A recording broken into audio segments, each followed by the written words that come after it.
आपको पता चल ही गया होगा कि यह कहानी एक बूढ़े मजबूर पिता की है। एक गांव में एक आदमी रहता था जो बहुत बूढ़ा हो चुका था, जिस वजह से उसे कम दिखाई देता था और बहुत कमज़ोर हो गया था। इसीलिए अपनी बची कुची ज़िंदगी अपने बेटे के साथ बिता सके, इसीलिए शहर में रह रहे उसके बेटे के घर रहने चला गया।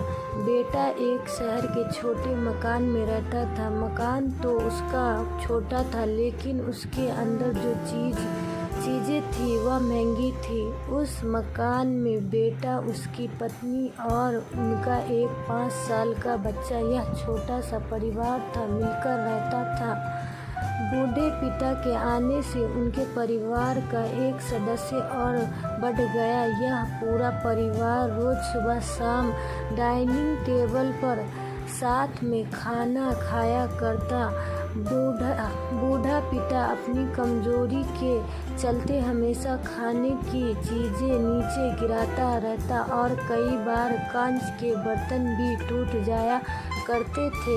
कुछ दिनों तक तो बहू और बेटे ने यह सब सहन किया, लेकिन बाद में वे दोनों बूढ़े की ऐसी हरकतों से चिढ़ने लगे। एक दिन बेटे ने कहा कि ऐसा कब तक चलेगा, हमें कुछ करना पड़ेगा। उसकी पत्नी भी इस बात से सहमत हुई। अगले दिन बेटा कहीं से एक पुराना मेज लेकर आया और घर के एक कोने से उसे लगा दिया और अपने पिताजी से कहा कि आप यहीं पर बैठकर खाना खा लिया कीजिएगा। उन्होंने एक लकड़ी का बर्तन भी बनवाया, जिसमें वे अपने बूढ़े बाप को खाना देने लगा। अपने कंच के कीमती बर्तन बचने के लिए अपने पूरे बाप को लकड़ी की बर्तन देने से उन्होंने जरा भी शर्म नहीं आई। अब खाने का समय जब होता तो बूढ़ा बाप एक कोने में बैठकर खाता और बाकी का परिवार डाइनिंग टेबल पर खाना खाया करता।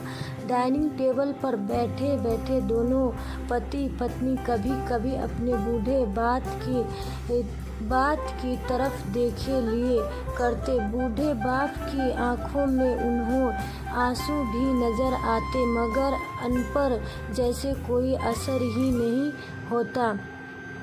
बूढ़े का पोता भी यह नज़ारा हमेशा देखता और वह अपने में ही खोया रहता। लाइक और सब्सक्राइब जरूर करें।